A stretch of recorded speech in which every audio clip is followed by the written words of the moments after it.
കീഴടങ്ങുന്നു. ജീവജാലങ്ങൾ ഓരോന്നായി ചത്തൊടുങ്ങുന്നു.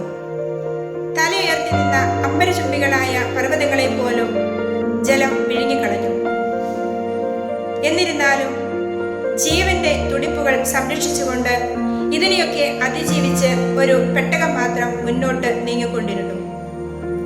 ഉൽപ്പത്തിയുടെ പുസ്തകം 6-ാം അധ്യായത്തിൽ നാം കണ്ടെത്തുന്ന നോഹയുടെ പെട്ടകം ദൈവത്തിന്റെ കയ്യൊപ്പോടുകൂടി നിർമ്മിക്കപ്പെട്ട, ജീവന്റെ തുടിപ്പുകൾ നിലനിർത്തിയ, അതിജീവനത്തിന്റെ മാതൃകയായി മാറിയ, രക്ഷയുടെ സംരക്ഷണത്തിന്റെയൊക്കെ മാതൃകയായി നിലകൊണ്ട നോഹയുടെ പെട്ടകം പോലെ ജീവന്റെ തുടിപ്പുകൾ നിലനിർത്തി അതിജീവനത്തിന്റെ സംരക്ഷണത്തിന്റെയൊക്കെ അടയാളമായി എന്നും നിലകൊള്ളുന്നവളാണ് പരിശുദ്ധ കന്യകമറിയം.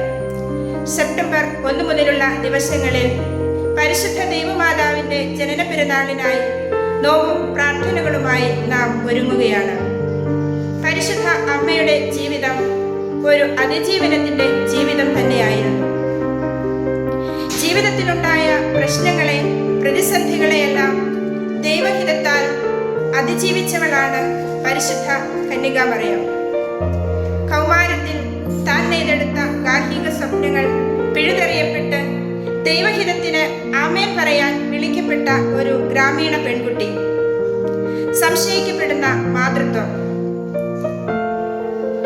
മുട്ടിയ ശത്രുക്കളെല്ലാം പൊട്ടിയടയ്ക്കപ്പെട്ട തിരസ്കരണത്തിന്റെ നോവ്, കുരുന്നു ജീവൻ സംരക്ഷിക്കാനുള്ള പരക്കം പാച്ചിൽ, കുടുംബത്തിലെ ദാരിദ്ര്യത്തിന്റെ വേദന, ജോസഫിന്റെ മരണം, 30-ാം വയസ്സിൽ വീട് വിട്ടിറങ്ങിയ മകൻ, ആ മകനെ കുറിച്ച് കേൾക്കുന്ന അശുഭകരമായ വാർത്തകൾ, ഒടുവിൽ കാൽവരി മലയുടെ വിരിമാറിലേക്ക് കുരിശ് വഹിച്ചുകൊണ്ട് നടന്നു നീങ്ങുന്ന മകൻ, തന്റെ പ്രിയ സുതൻ കാൽവരി കുരിശിൽ കിടന്നുകൊണ്ട് എന്റെ ദൈവമേ, എന്റെ ദൈവമേ, എന്തുകൊണ്ട് എന്നെ ഉപേക്ഷിച്ചു എന്ന് നിലവിളിക്കുമ്പോൾ വിറങ്ങലിച്ച ഹൃദയത്തോടെ നോക്കി നിൽക്കുന്ന അവസ്ഥ.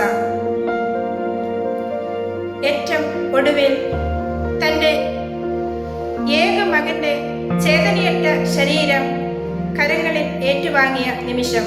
അങ്ങനെ പരിശുദ്ധ അമ്മയുടെ ജീവിതം മുഴുവനും ആത്മനൊമ്പരങ്ങളുടെ ഒരു ജൈത്രയാത്രയായിരുന്നു.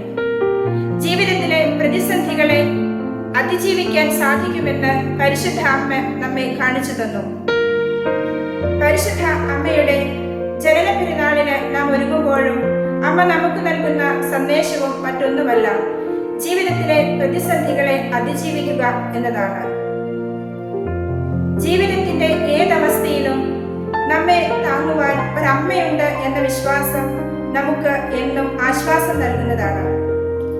കനലെരിയുന്ന സംഘർഷ അവസ്ഥയിലും ദൈവഹിതത്തിന് പരിശുദ്ധ അമ്മയെ പോലെ കാതോർക്കുവാൻ, ജീവിതത്തെ വിട്ടുകൊടുക്കുവാൻ നമുക്കും സാധിക്കട്ടെ എന്ന് പ്രാർത്ഥിക്കുന്നു. സർവശക്തനായ ദൈവം നമ്മെ അനുഗ്രഹിക്കട്ടെ.